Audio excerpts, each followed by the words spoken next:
Hey, what's up, everybody, and good evening. It's me again, your friend Holly. And so, what are we gonna talk about tonight? I guess a little more about me and my background. So, I ain't gonna lie, I'm sitting in the bathroom, and it's the only place right now that's quiet in the house. It's Friday night. The kids are up and they're doing things, and so yeah, it's quiet on this side of the house. The other side, they're watching a movie, being loud. So yeah, I'm just chilling. We had grilled hot dogs for supper. Dad grilled them on the stove, and we had some vegetables, some steamed vegetables, and he also made rice and gravy. So that's what we ate. When you guys were younger, what were some of your favorite toys? Like, what are memories and what do you guys remember? Do you guys okay, so one Christmas, I was gonna say, do you guys remember? But then I went into a story, so hang on. Okay, so I remember one Christmas when all those Furbies, do you guys remember those Furbies? They kind of creep me out, man. I'm like relieved that I never got one and all my little cousins had them. But one Christmas, like, we used to gather at my grandpa's for a huge Christmas. Like, there was so many grandchildren that, because my dad had 14 brothers and sisters. There's only a handful left now, but you can only imagine how many kids. There's a lot of us. And so the Christmases were huge, presents heaping everywhere. In the kitchen, every little space, in the middle room, every space, on every table and counter. Then you went into the living room and there was just piles of presents everywhere. Now, those are the Christmases that I remember, and those are happy times. But this one Christmas was the frenzy of all these Furbies, right? And they were all creepy. They looked like, I don't know what the heck they were, but they were like, had soft fur, but they looked like owls. They had little beaks and they would talk and they would move and spin and they would talk to each other and they were just creepy. And they looked all different, looked like, I don't know, each was like individual. They all had their own little markings, own colorings, different striations, and did those creep you guys out? Were you guys creeped out by those? I don't know, I was, but maybe that just was me. Okay, what else? Okay, so when I was younger, I would go to my cousin Nashie's house, right? And she's only a year older than me. And she had a sit and spin. How many of you guys had a sit and spin? It was like where you sat down and you kind of crossed your legs and then you had the little wheel and you spun it and you turned yourself around. Man, we would go so fast on that thing, we'd fly off. It was so fun. Did you guys have one of those? And do you guys remember them? I had a blast with that. Also, like, growing up, how many of you made forts? Like, oh my gosh, running through the woods. It was so funny because, like, we had a really long driveway and my dad would have me hang on. Okay, my dad would have me go and check the mail, right? And I would tear off running, like, boom. I would go and my brother would be like, how does she do that? And my dad would be laughing. And then my brother tried running barefoot because, yes, I was barefoot everywhere. It didn't matter. In the woods, outside, on the rocks, I was barefoot, running. I could run over anything, rocks, twigs, anything. It didn't hurt me. And so my brother took off his shoes and socks and he went trying to run. He was like, ooh, ah, ee. Like, he could not even make it. It was so funny.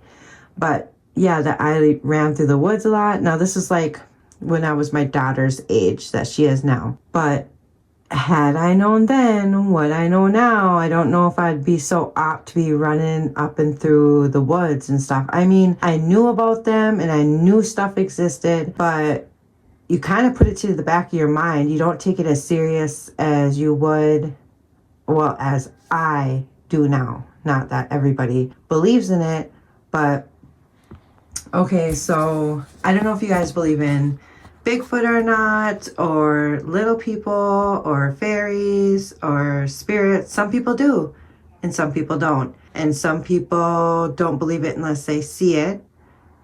But then you also have people like my old man who he has seen stuff and he still does not believe in other things. So that's kind of crazy. Not crazy like, oh, you're crazy, but like, and what I mean by that is like, how can you see one thing but still not believe in other things? You know, that kind of, I don't know, I don't understand. He even heard like a Bigfoot call out, you know, one time down by the lake.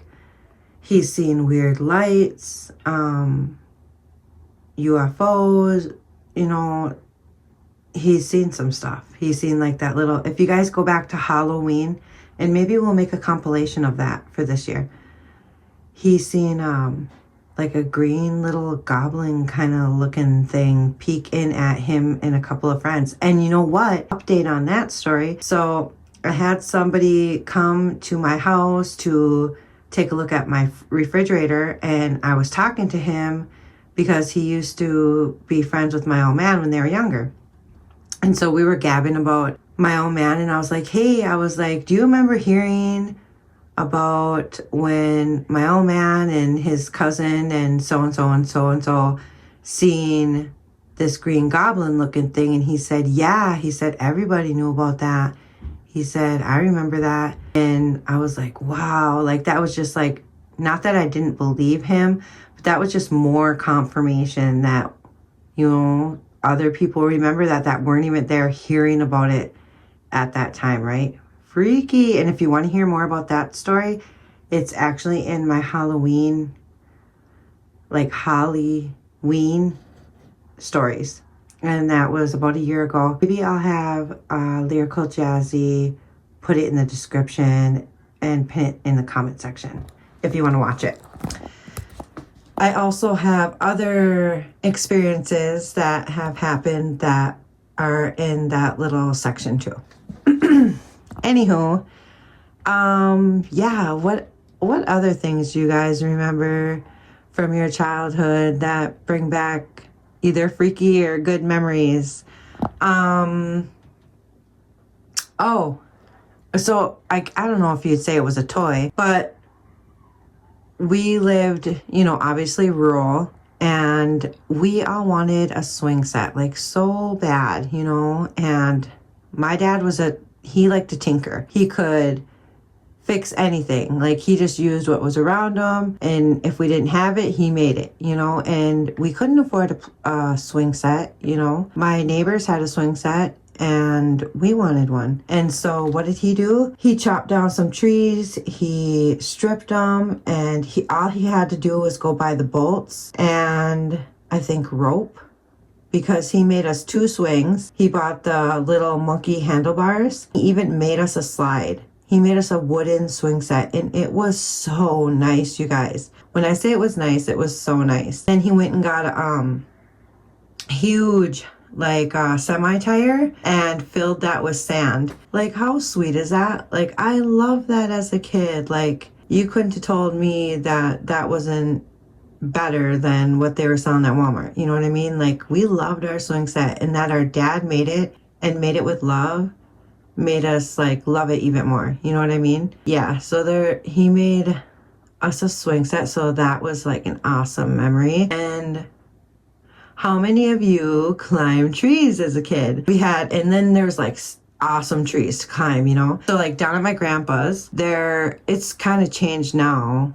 I don't even know if that tree is there anymore, but there was a perfect climbing tree. You could jump up, grab both branches with each hand, and then you could run up the tree and pull yourself up, you know what I mean? And then the branches were just perfectly set apart to where you could just keep on climbing all the way to the top. And it was huge, you know? Yeah, good memories. And all my cousins and me, we'd all climb this tree and laugh and just goof around, and yeah, fun times.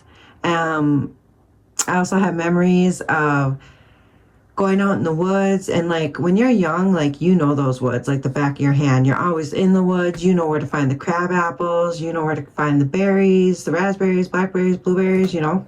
The woods, obviously, because of construction and homes being built and stuff like that, has changed, but you still kind of know the gist and the area of things. Well, I remember going to pick crab apples. Like my dad would be like, well, if you guys go get apples and make some apple butter, some apple pie, and we're like, heck yeah, you know. So we would all run out, me, my brother and sisters, and we would take brown bags and we would just go bring back bags full of crab apples, you know, wild apples, and bring them to my dad, and we'd help peel them, and he would make some bomb apple pie. And he also made apple butter, and yeah, oh, so scrumptious. My dad could bake. He could cook and he could bake. It was, oh my God, so delicious. Let me tell you, I miss his cooking, I'll tell you that. Okay, well, I hope you guys enjoyed hearing a little bit about my childhood. Those are just a couple of memories that popped in my head tonight. And I hope you guys have a good evening and a good weekend. And I love you, okay? Peace out till next time.